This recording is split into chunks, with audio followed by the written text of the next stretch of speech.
جہاد کا پس منظر کیا ہے، کس طرح سے آپ صلی اللہ علیہ وسلم پر ظلم ہوا اور کس طرح پھر اسلام میں لڑائیاں ہوئی ہیں، وہ پورا پس منظر ذہن میں ہونا ضروری ہے. کیونکہ آج لوگ ایک طعنہ دیتے ہیں کہ اسلام کس سے پھیلا ہے، تلوار سے. وہ پوری تاریخ بھول جاتے ہیں جو اس کے پیچھے ہے. جو لوگ یہ کہتے ہیں نا اسلام تلوار سے پھیلا ہے، ان سے کہیں کہ اب کیوں پھیل رہا ہے اتنا ہے بھائی.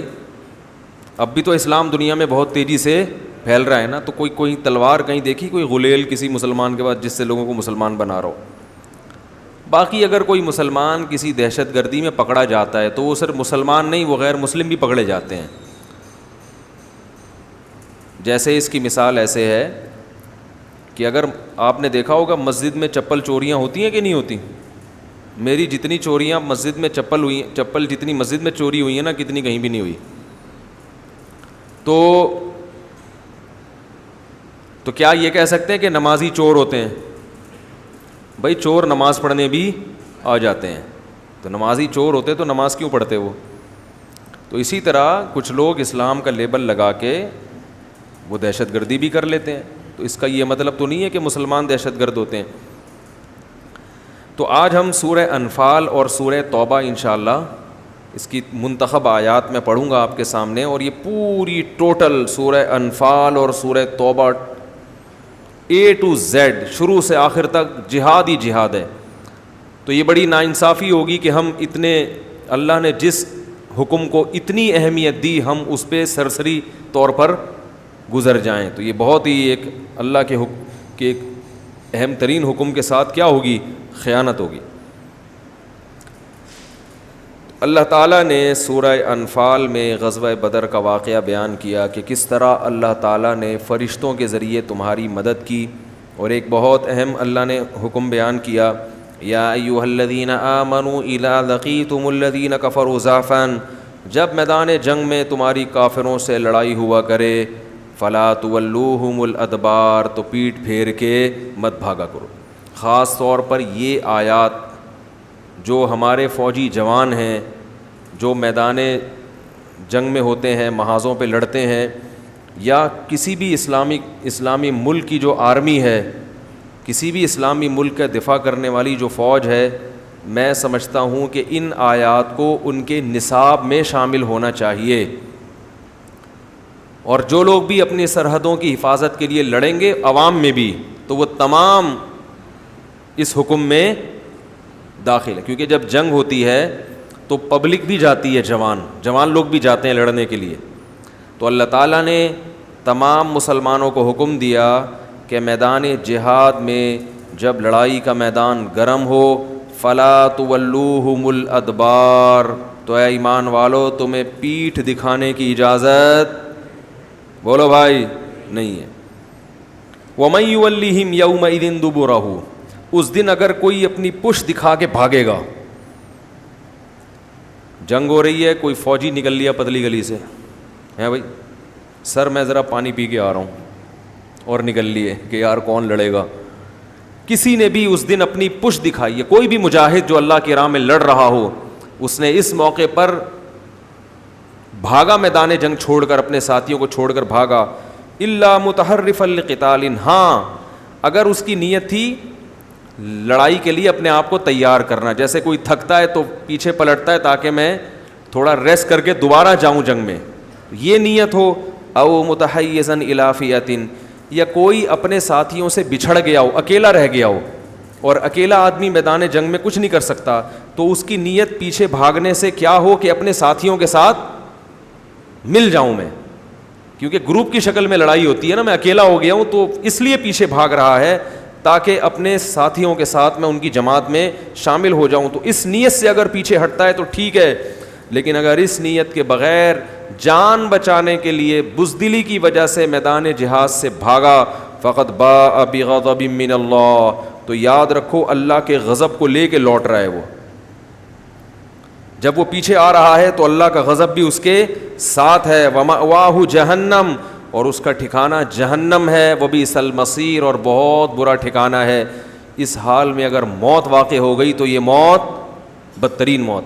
جیسے شہادت کی موت سب سے افضل ترین موت ہے اسلام میں، تو اسی طرح پیٹھ پھیر کے بھاگتے ہوئے جو موت آئے گی وہ سب سے بری موت ہے، اس سے بہتر تھا کہ جاتا ہی نہ۔ تو یہ اللہ نے ان آیتوں میں مسلمانوں کو بہت اہم حکم دیا۔ اور اللہ نے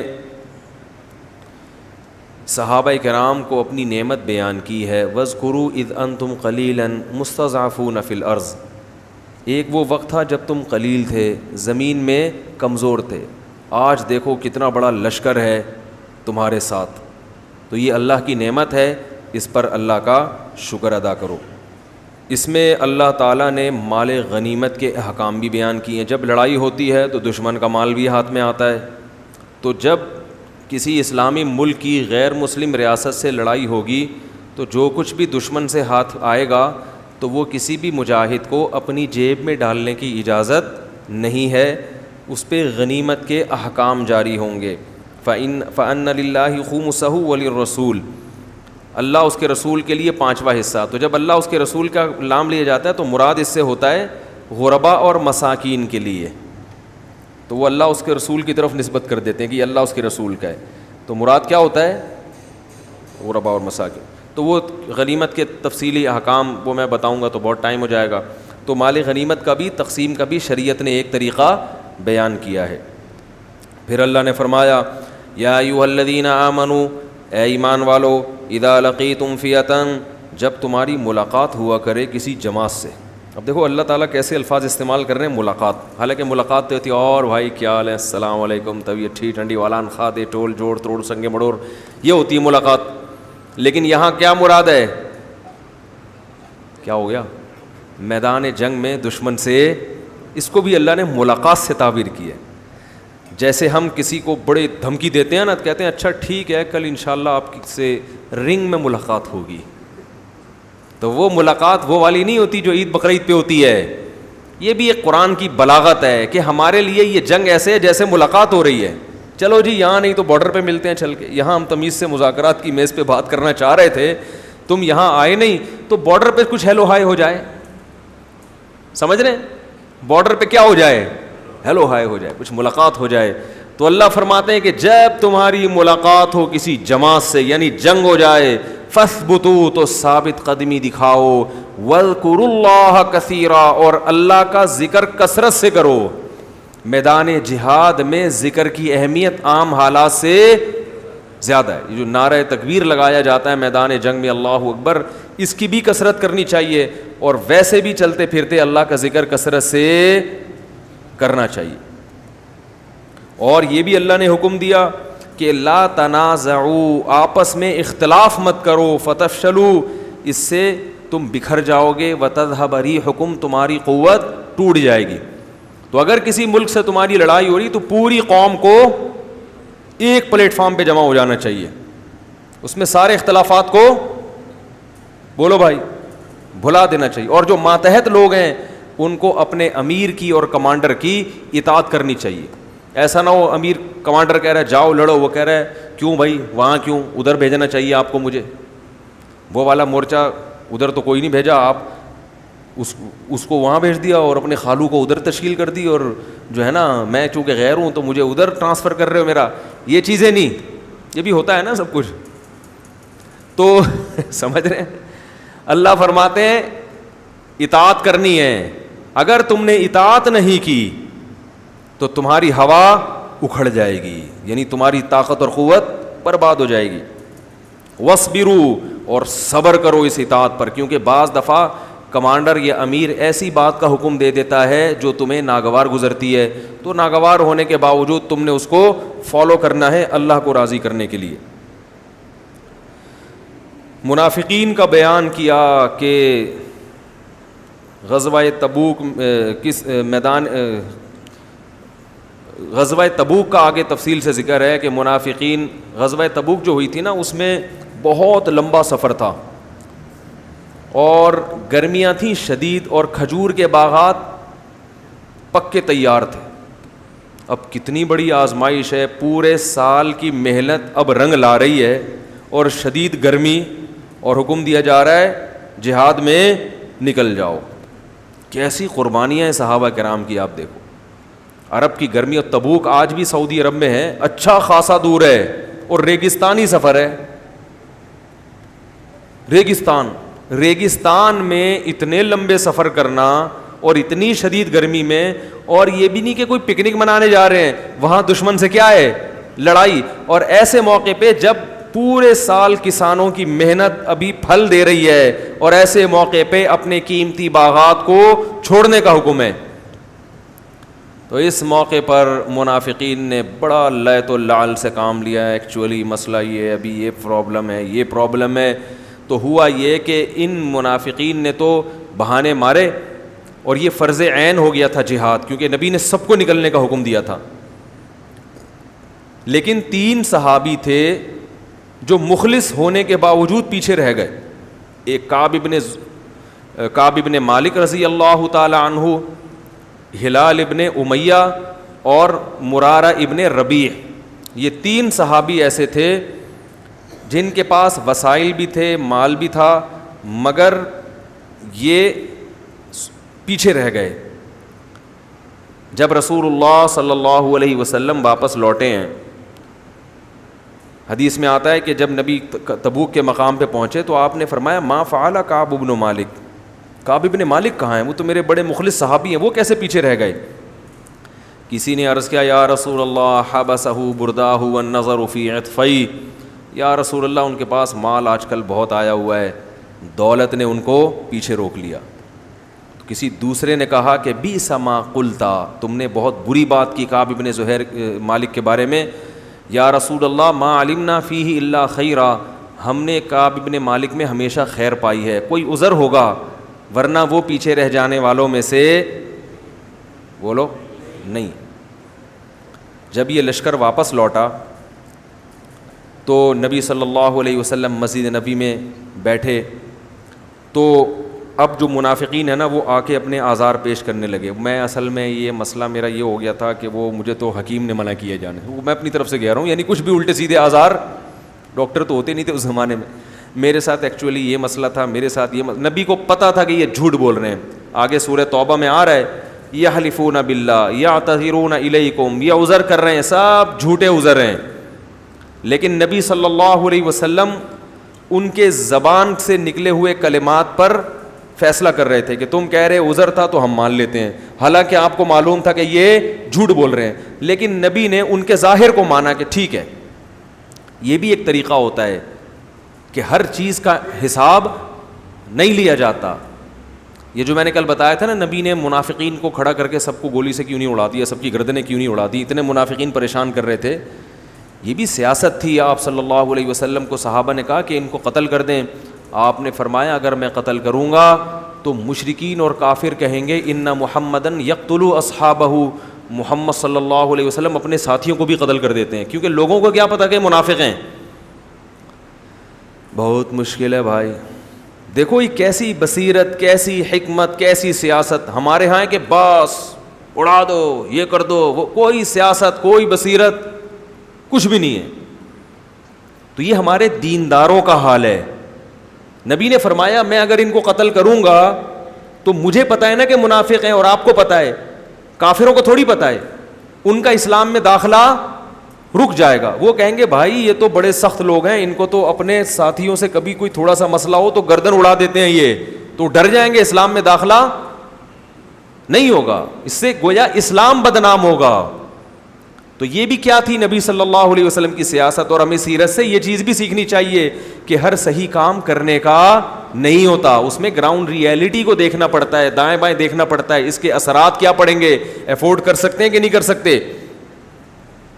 اڑا دو، یوں کر دو، اس کو فتویٰ دے دو ممبر پہ بیٹھ کے، ٹھیک ہے نا، حق بیان کر دو ڈنکے کی چوٹ پہ، جو ہوگا دیکھا. ابے اس کے اثرات کیا پڑ رہے ہیں لوگوں پہ ہیں. تو کچھ بھی نہیں دیکھتے اور حق پرست عالم سمجھتے ہیں اس کو جو ڈنکے کی چوٹ پہ بیٹھ کے سب بیان سب بتا دے. ایک دفعہ میں نے کہا ایک صاحب مجھے کہنے لگا سب بتا دو مفتی صاحب. میں نے کہا سب بتا دیں، ہاتھ پاؤں کٹوا دیں، اپنے نہیں آپ کے. ٹھیک ہے. تو عالم وہ ہوتا ہے جو حکمت، مصلحت، حق بات کس وقت کہنی ہے اور کس انداز سے کہنی ہے, کون سا موقع ہے اس موقع پر یہ کہنا بھی ہے کہ نہیں کہنا. بیگم پہلے ہی جلی بھنی بیٹھی ہے اور آپ نے اس کو اسی وقت بیٹھ کے نماز روزے کی تبلیغ کرنا شروع کر دی, وہ مانے گی؟ وہ کہے گی میں پیسے مانگ رہی ہوں اور ادھر کیا زکوٰۃ پر پورا بیان چل رہا ہے. آج کیا ہوا, میں جامع رشید میں ریکارڈنگ کروا رہا تھا, 11واں پارہ تھا پتہ نہیں 10واں, تو میں اس کا خلاصہ تیار کر رہا تھا نا دماغ میں, میرا دماغ پورا ادھر لگا ہوا. تو میرے ساتھ ایک دوست گئے تھے قاری صاحب, وہ بیٹھے ہوئے مجھے سمجھا رہے ہیں, مفتی صاحب دیکھو اللہ آپ سے بڑا دین کا کام لے رہا ہے, اور یہ جو ہے نا آپ جو قرآن کا خلاصہ پیش کر رہے ہو اس کی قدر کرو, یہ بڑا اللہ آپ سے کام لے رہا ہے. اب بار بار میرا دماغ ادھر, پھر میں ادھر آؤں, یار میں یہ خلاصہ تیار کر رہا ہوں. تو پھر وہ مفتی صاحب دیکھو اس پہ اللہ کا شکر ادا کرنا چاہیے, محنت کرنی چاہیے, چھوڑ نہیں دینا چاہیے یہ کام, شکر ادا کرنا چاہیے, جو شکر کرتے ہیں اللہ ان کو نوازتا ہے. پھر میں ادھر, اب وہ ٹائم ہو رہا ہے 6 بجے لائیو چلتا ہے نا, پھر میں ادھر, اب میں پھر جب دوسری دفعہ میں نے کہا قاری صاحب پہلے مجھے بیان کرنے دو, پھر انشاءاللہ آپ کا بیان میں تفصیل سے سنوں گا. پہلے میں ایک دفعہ بیان کر لوں, پھر اس سے زیادہ لمبا بیان میں آپ کو یہاں بٹھا کے میں انشاءاللہ ڈیٹیل میں. تو مطلب یہ تھا کہ یہ اچھی بات ہے, مگر یہ ابھی اس کا موقع, ابھی ایک آدمی دیکھ رہے ہو مصروف ہے اور جو ہے وہ ایک پریپریشن میں لگا ہوا ہے, تیاری میں لگا ہوا ہے, وہ خلاصہ تیار کر رہے ہیں, اور آپ اس کو بیٹھ کے چاہے اپریشیٹ ہی کر رہے ہیں, چاہے تعریف ہی کر رہے ہیں, کچھ بھی کر رہے ہیں, لیکن ابھی یہ موقع نہیں ہے. تو میں نے جب ان کو یہ کہا نا, میں نے کہا ایسا ہے کہ پہلے میرا ہو جائے پھر میں آپ کا سن لوں گا. تو وہ ایک دم کلا بازی کھا کے ہنسے اور وہ مغرب تک ہنس رہے تھے, مغرب میں ملا پھر بھی ہنس رہے ہیں, کہہ رہے آپ نے جو تنبیہ کا جو اسٹائل تھا نا وہ اسٹائل بڑا مزیدار تھا. تو غصے میں کوئی بیٹھا ہوا ہو, آپ نے اس وقت جا کے اس کو سمجھانا شروع کر دیا, نماز پڑھا کرو, زکوٰۃ دیا کرو. وہ کہے گا میں پیسے مانگنے آیا ہوں, قرضہ مانگ رہا ہوں, اور تو کیا کر رہا ہے. تو ہمارے ہاں اس چیزوں کا خیال نہیں کیا جاتا. تو اب کیا ہوا, نبی صلی اللہ علیہ وسلم جب واپس تشریف لائے, چونکہ یہ سورہ توبہ میں پوری غزوہ تبوک کو بڑی ڈیٹیل میں بیان کیا گیا ہے, اور اس میں اس واقعے کو بھی اللہ نے ہائی لائٹ کیا ہے. تو نبی صلی اللہ علیہ وسلم جب واپس آئے تو منافقین جھوٹے جھوٹے آزار پیش کر رہے تھے, یہ ہو گیا, آپ کو پتہ تھا جھوٹ بول رہے ہیں اور جھوٹی قسمیں اٹھا رہے ہیں, لیکن آپ نے ان کو چھوڑ دیا.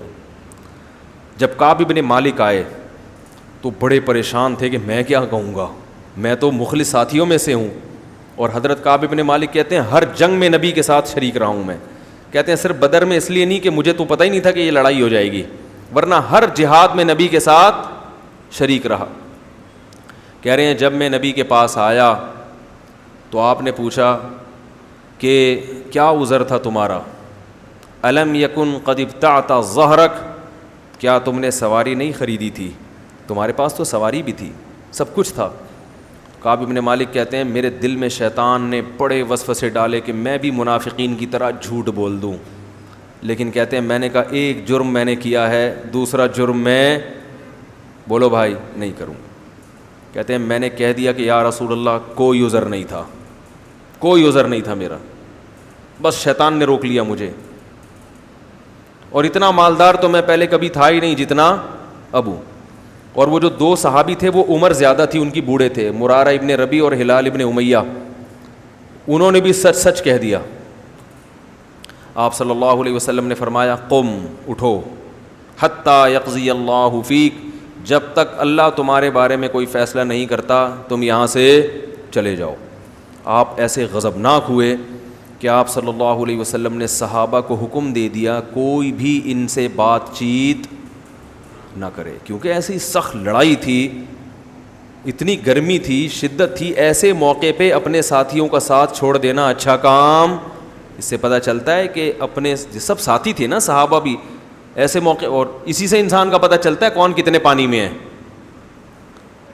وہ ایک شاعر کا شعر ہے نا, وَإِذَا يُحَاسُ الْحَيْثُ يُجْعَدْ وَإِذَا تَكُونُ كَرِيهَةً اُدْعَى لَهَا وَإِذَا يُحَاسُ الْحَيْثُ يُدْعَى جُنْدُبُ. کہہ رہے ہیں جب حلوہ پکایا جاتا ہے تو جندب کو بلایا جاتا ہے, اور جب گھمسان کی جنگ لڑی جاتی ہے تو مجھے کال کی جاتی ہے, ٹھیک ہے نا. تو غیرت مند لوگوں کو کب یاد کیا جاتا ہے, مشکل میں, اور وہ کیونکہ وہ مشکل میں ساتھ دیتے ہیں. اور جو ساتھ مشکل میں نہیں دے رہا, صرف افطار پارٹیوں میں تو آپ کے ساتھ آ رہا ہے, مشکلات میں آپ کا ساتھ چھوڑ دیتا ہے, وہ غیرت مند اور دوستی کے قابل نہیں ہے. یہ دوسروں کے بارے میں نہیں, ہمیں اپنے بارے میں سوچنا چاہیے کہ ہم ایسے, ہم تو ابھی پتہ ہے کیا ذہن میں آ رہا ہوگا, وہ جو بندہ ہے نا صحیح کہہ رہے ہیں مفتی صاحب اس کے بارے میں, ہمیں چاہیے کس کے بارے میں؟ اپنے بارے میں، کہ کیا میں ایسا ہوں یا نہیں ہوں. تو نبی نے فرمایا جاؤ اللہ تمہارے بارے میں فیصلہ کرے گا، اور صحابہ کو حکم دے دیا کوئی ان سے بات چیت نہ کرے، اور بیویوں کو حکم دیا وہ بھی الگ ہو جائیں ان سے. صحابہ نے پوچھا کہ طلاق دے دیں؟ فرمایا نہ طلاق مت دو، ان سے کہو الگ ہو جائیں، اپنے ماں باپ کے گھر چلی جائیں. وہ جو 2 صحابی تھے بوڑھے، انہوں نے کسی خادم کو بھیجا کہ نبی سے جا کے پوچھیں کہ ان کی بیویوں نے پوچھا نبی سے کہ یا رسول اللہ یہ بوڑھے ہمارے دونوں شوہر کیا ہیں؟ بوڑھے ہیں، ان کو خدمت کی ضرورت ہے، تو ہم اگر اپنے ماں باپ کے گھر چلی جائیں گی تو یہ بوڑھے شوہر کی خدمت کرنے والا کوئی بھی نہیں ہے. تو نبی نے حکم دیا کہ ٹھیک ہے تم گھر پہ رہو مگر یہ تمہارے پاس نہ آئیں. تو انہوں نے کہا یا رسول اللہ یہ ہمارے پاس آنے کی سکت نہیں رکھتے، کیونکہ جب سے ان کا بائیکاٹ ہوا ہے اور پتہ چلا ہے کہ نبی ناراض ہیں، یہ رونے کے علاوہ کوئی کام نہیں کرتے. کعب بن مالک کہتے ہیں کہ مجھے لوگوں نے مشورہ دیا کہ تم بھی اپنی بیوی سے کہو کہ جا کے نبی سے پرمیشن لے آئیں. فرماتے ہیں میں نے کہا کہ وہ تو بوڑھے تھے، میں جوان ہوں، مجھے تو شرم آ رہی ہے. نبی بولیں گے تمہیں کیا خدمت کی ضرورت ہے بھائی؟ فرماتے ہیں میں نے نبی سے یہ درخواست، بولو بھائی، نہیں. کہتے ہیں 1 دن 2 دن 3 دن 4 دن ایسی حالت ہو گئی کہ جس کا قرآن نے ذکر کیا ہے سورہ توبہ میں، ضاقت علیہم الارض بما رحبت، زمین اپنی کشادگی کے باوجود ان پر تنگ ہو گئی. فرمایا میں بازاروں میں نکلتا لوگ مجھ سے منہ پھیر لیا کرتے تھے. 1 دن 2 دن 3 دن 4 دن 5 دن، کہتے ہیں ایسا لگتا تھا کہ میں زمین کیا ہو گئی ہے. دیکھو اس موقع پر اگر ذرہ برابر بھی نفاق ہوتا یا ایمان کمزور ہوتا، ہم ہوتے تو ہم کیا سوچتے کہ بھئی ساری زندگی ہم نے ساتھ دیا، اپنا وطن چھوڑ کے ہجرت کی، ہر میدان میں نبی کا ساتھ دیا، اگر ایک لڑائی میں شریک نہیں ہوئے تو کیا ہو گیا؟ ہم یہ کہتے نا. باقی تو سارے گئے ہیں، اگر میں نہیں گیا تو کون سا طوفان آ گیا، ہم یہ کہتے نا. اور اس پر اتنی سخت سزا ہمیں دی جا رہی ہے کہ بائیکاٹ کیا جا رہا ہے، ہماری بیویوں تک کو اپنے والدین کے گھر بھیج دیا گیا، اور کوئی مدینہ میں ہم سے بات کرنے کے لیے تیار نہیں ہے. کتنی بڑی آزمائش. یہ کہنا آسان ہے، جس پہ گزرتی ہے وہ جانتا ہے کہ کتنی بڑی آزمائش ہے. آج کسی سے عقیدت محبت ہونا، ذرا سی کوئی کوتاہی اس کی سامنے آ جائے فوراً عقیدت کا جنازہ، ایک دم عقیدت کا جنازہ نکل جاتا ہے.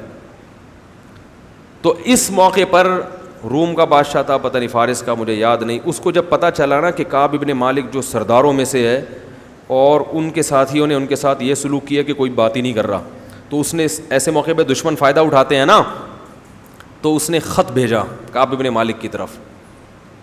تو حضرت کعب بن مالک کہتے ہیں کہ میں بازار میں چل رہا تھا کہ ایک پکارنے والا پکار رہا تھا، من یدل علی کعب بن مالک، بھائی کعب بن مالک کون ہے؟ کیونکہ وہ اجنبی تھا، دوسرے ملک سے آیا تھا. تو لوگ اشارہ کر رہے تھے وہ ہے، نام بھی نہیں لے رہے تھے کہ بات نہ ہو جائے، نبی نے منع کیا بات چیت، اشارہ کر رہے تھے کہ بھائی سمجھ رہے ہیں. وہ میرا بیٹا ہے نا، ایک دن چھوٹا سا بچہ، میں نے اسے بولا یہ کس نے توڑا ہے؟ تو پتہ کیا کہتے ہیں؟ ایسے نا ایسے کر کے. اور جب بھی میں کسی کو اشارہ کرتا ہوں تو مجھے وہ منظر یاد، وہ منہ سے نہیں بول رہا، ڈر رہا تھا، کہہ رہا ہے ایسے کر کے اس نے کیا ہے، تاکہ اس کو پتہ نہ چلے کہ میں اس کی طرف اشارہ کر رہا ہوں. تو بچے اس طرح کی حرکتیں کرتے ہیں. خیر کہنے لوگ کیا کرنے لگے؟ اشارہ، کیونکہ نبی نے بات چیت سے منع کیا ہے. کہہ رہے ہیں وہ میرے پاس آئے اور مجھے خط تھما دیا. اس خط میں لکھا تھا کہ ہمیں یہ پتہ چلا ہے، بادشاہ نے لکھا تھا کہ تمہارے ساتھیوں نے تمہارے ساتھ بڑا ظلم کیا، حالانکہ تم تو عزت کے قابل آدمی. دیکھو چڑھانے والے ایسے چڑھاتے ہیں نا، تم ذلت کے لائق نہیں ہو، تم عزت کے قابل ہو، تمہارے ساتھ ایسا سلوک نہیں ہونا چاہیے، تم ہمارے پاس آ جاؤ، ہم تمہیں عزت بھی دیں گے، پیسہ بھی دیں گے، حکومت بھی دیں گے. کوئی اور ہوتا کیسا پھسل جاتا ہو ایسے موقع پہ. کعب بن مالک کہتے ہیں میں نے اس خط کو ایسے کر کے پھاڑا اور میں نے کہا جیسے ایک آزمائش میرے اوپر آئی تھی، اب یہ اللہ کی طرف سے ایک آزمائش میں ناکام ہوا تو اتنی سزا مل رہی ہے اللہ کی طرف سے. وہ سمجھتے ہیں یہ سب کس کی طرف سے ہو رہا ہے؟ اللہ کی طرف سے. انہوں نے کہا یہ اتنی بڑی آزمائش، پھاڑ دیا اس خط کو. کہتے ہیں پھر وہی کوئی بات ہی نہیں کر رہا. کہہ رہے میں جب مسجد نبی میں آ کے نماز پڑھتا میں دیکھتا کہ نبی صلی اللہ علیہ وسلم میری طرف دیکھتے ہیں، لیکن میں جیسے ہی سلام پھیرتا تو آپ اپنے رخ کو میری طرف سے پھیر لیتے تھے۔ کیسا شاک گزرتا ہوگا۔ یہاں تک کہ 40 دن اسی حال میں گزر گئے۔ جب 40 دن گزرے ہیں تو حضرت کعب بن مالک، کیونکہ مسجد نبی سے گھر تھا آپ کا دور، تو فجر کی نماز اپنے گھر کی چھت پہ پڑھ رہے تھے۔ ادھر نبی صلی اللہ علیہ وسلم کو نماز میں وحی ہوئی کہ اللہ نے کعب بن مالک اور باقی 2 صحابہ کی توبہ قبول کر لی ہے۔ تو آپ نے جیسے ہی سلام پھیرا، آپ نے صحابہ سے کہا کہ کعب بن مالک اور ساتھیوں کو خوشخبری دے دو کہ اللہ نے تمہاری توبہ، بولو بھائی، قبول کر لی۔ صحابہ یہ خبر سن کے اتنا خوش ہوئے، جیسے کوئی خوشخبری ہوتی ہے تو ہر آدمی چاہتا ہے کہ میں پہلے بتا دوں نا بھائی، اس ساتھی کو میں پہلے اطلاع دوں۔ تو وہ کہتے ہیں، کعب بن مالک خود بیان کرتے ہیں کہ میری طرف دوڑے۔ کہتے ہیں ایک نے کیا کیا، اس نے کہا دوڑنے سے بہتر ہے میں تیز رفتار گھوڑے کی پشت پہ سوار ہو کے جاؤں گا اور سب سے پہلے کعب بن مالک کو خوشخبری۔ تیسرے صحابی نے کیا کیا کہ گھوڑے کی رفتار سے زیادہ آواز کی رفتار ہے، وہ فوراً پہاڑ پہ چڑھ کر کعب بن مالک کے گھر کی طرف رخ کیا اور زور سے آواز ماری، یا کعب بن مالک ابشر، اے کعب بن مالک اللہ کی طرف خوشخبری قبول کرو۔ کہتے ہیں میں ابھی مصلی پہ بیٹھا تھا، وہ کیونکہ کان الصوت اسرع من الفرس، آواز کی رفتار گھوڑے کی رفتار سے، یہ خود صحابی کا بیان ہے، کہتے ہیں آواز کی رفتار گھوڑے کی رفتار سے تیز ہوتی ہے۔ تو وہ ان صحابی نے نا اپنے شوق میں، جیسے ہوتا ہے نا کسی کو اطلاع دینی ہوتی ہے تو بھائی چڑھ کے آواز لگا دو تاکہ وہ گھوڑے میں جو ہے نا پہنچنے سے پہلے میری آواز پہنچ جائے۔ کہتے ہیں میں نے جب پہاڑ پہ آواز سنی کہ اے کعب بن مالک خوش ہو جاؤ، بس اتنی، میں سمجھ گیا کہ میری توبہ قبول ہوگی۔ میں فوراً دوڑا نبی صلی اللہ علیہ وسلم کی طرف مسجد نبی میں۔ جب آیا آپ صلی اللہ علیہ وسلم کی خدمت میں تو آپ صلی اللہ علیہ وسلم مسجد نبی میں بیٹھے ہوئے تھے اور آپ کا چہرہ خوشی سے چمک رہا تھا، حتی اذا استنار کأن وجہہ قطعۃ قمر۔ نبی صلی اللہ علیہ وسلم جب خوش ہوتے تھے تو کعب بن مالک کہتے ہیں ایسا چہرہ چمکتا تھا جیسے 14ویں کا چاند، آپ کے چہرے پہ خوشی کے آثار۔ اور کہتے ہیں کہ میں جیسے ہی نبی کے پاس آ کے بیٹھا، نبی نے کیا خوشخبری دی، یا کعب بن مالک ابشر بخیر یوم مرت علیک مر علیک منذ ولدتک امک۔ کیا بشارت دی، اے کعب جب سے تیری ماں نے تجھے جنا ہے اس سے زیادہ بہتر دن تیری زندگی میں نہیں آیا، ایسے دن کی مبارکباد قبول کرو۔ حضرت کعب نے فوراً کیا کہا، امن عندک ام من عند اللہ یا رسول اللہ، یہ آپ کی طرف سے خوشخبری ہے یا اللہ کی طرف سے؟ فرمایا لا بل من عند اللہ، یہ میری طرف سے نہیں، یہ کس کی طرف سے؟ یعنی وہ چاہ رہے تھے کہ نبی نے اپنی طرف سے معاف کیا، یہ اللہ نے کچھ حکم دیا ہے، تھوڑی تسلی چاہ رہے تھے نا۔ تو نبی نے کیا فرمایا، من عند اللہ، یہ معافی کس کی طرف سے ہے؟ پکا کام ہوا ہے، پکا، کہتے ہیں نا سپریم کورٹ کا فیصلہ ہے بھائی، یہ اس کو چینج نہیں کیا جا سکتا، یہ کس کا فیصلہ ہے؟ اللہ کا۔ کیسے خوش ہوئے کعب بن مالک، فوراً کہا یا رسول اللہ، جس اللہ نے میری توبہ قبول کی ہے، میری توبہ کی تکمیل یہ ہے کہ جس مال نے مجھے جہاد سے روکا سارا مال صدقہ، زیرو ہو جاؤں گا میں، سب کس کے حوالے؟ آپ کے حوالے، جہاں چاہیں خرچ کریں۔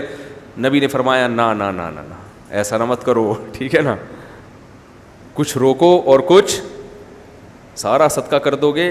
نبی تو اپنے ساتھیوں پہ خیرخواہ بھی تھے نا، ہم ہوتے ہم کہتے ہیں لیا لیا لیا، ہم کیا کہتے ہیں ابھی جو جیسے چندہ مانگنے والا جو ہوتا ہے نا، وہ دیکھتا ہے لوگوں کو گرم کر کے ابھی نکال لو، ٹھیک ہے نا، چاہے وہ بعد میں جا کے رو رہے ہوں یار سارے پیسے تو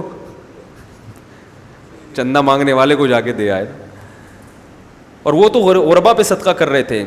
یا رسول اللہ سارا مال، یہ ہوتی ہے توبہ کی تکمیل۔ ہم لوگ توبہ کرتے ہیں، پتہ ہے کیسی توبہ؟ ہماری توبہ بھی ایسی ڈھیلی ڈھالی اور کمزور ہوتی ہے کہ تبھی وہ گناہ بار بار ہو رہا ہوتا ہے توبہ کرنے کی. کوئی نہ صدقہ ہوتا ہے ہم سے, گناہ کا جو چیز سبب بنی تھی اس سبب کو بھی نہیں چھوڑتے. صحابی نے کہا یہ مال سبب بنا ہے نا جہاد سے روکنے کا, تو یہ مال اب میں نہیں رکھوں گا, یہ سارے باغات جو اس زمانے کی کروڑوں کی مالیت ہوگی سب صدقہ. فرمایا نا سب نہیں, کچھ صدقہ کرو. غالباً 1/3 کا حکم دیا کہ 1/3 صدقہ کرو. تو کعب ابن مالک کہتے ہیں کہ میں نے عزم کر لیا کہ اللہ نے مجھے سچ کی وجہ سے نجات دی ہے تو میں زندگی میں کبھی بھی جھوٹ نہیں بولوں. اللہ سے ایگریمنٹ کیا. اور فرماتے ہیں اس کے بعد اللہ نے مجھے بہت آزمایا. کئی مواقع پہ مجھے سچ بولنے میں نقصان ہو رہا تھا, لیکن مجھے اپنا وعدہ یاد آتا تھا کہ میں کبھی بھی زبان سے غلط بیانی نہیں کروں. اور یہ پتہ ہے کعب ابن مالک آخر عمر میں نابینا ہو گئے تھے اور اپنے بیٹے کو یہ واقعہ سنا رہے تھے پورا, جو صحیح بخاری صحیح مسلم کی حدیث میں. تو اللہ نے ان 3 صحابہ کا بھی اس میں ذکر کیا ہے سورہ توبہ میں. لقد تاب اللہ علی النبی والمہاجرین, اللہ نے توبہ قبول کر لی. اللہ متوجہ ہو گیا نبی پر, مہاجرین صحابہ پر اور انصار صحابہ پر. الذین اتبعوہ فی ساعۃ العسرہ, جنہوں نے اتنی سخت وقت میں پیغمبر کا ساتھ دیا. اللہ سب سے راضی ہو گیا, سب سے خوش ہو گیا اللہ. اب ان 3 کا ذکر نہیں ہے, ان 3 کا اللہ نے الگ سے ذکر کیا. وعلی الثلاثۃ الذین خلفوا, اور اللہ ان 3 سے بھی راضی ہو گیا جن کو پیچھے رکھا گیا. اب دیکھو عجیب بات ہے, حالانکہ وہ تو خود پیچھے رہے تھے نا, لیکن اللہ کیا کہہ رہے ہیں پیچھے ان کو. اس سے پتہ چلتا ہے اللہ توبہ قبول کرنے کے بعد ان کو تانا نہیں دے رہا. گویا اللہ یہ بتا رہے ہیں کہ ایک حکمت تھی کہ ہم نے شیطان کو تم پہ مسلط ہونے دیا کہ چلو تم سے غلطی کرا دے, تاکہ لوگوں کے سامنے یہ آ جائے کہ صحابی سے اگر غلطی ہوتی ہے تو ان کی غلطی کو دیکھ کر بدگمان نہ ہونا, ان کی توبہ تمہاری توبہ سے کئی گنا تگڑی ہوتی ہے.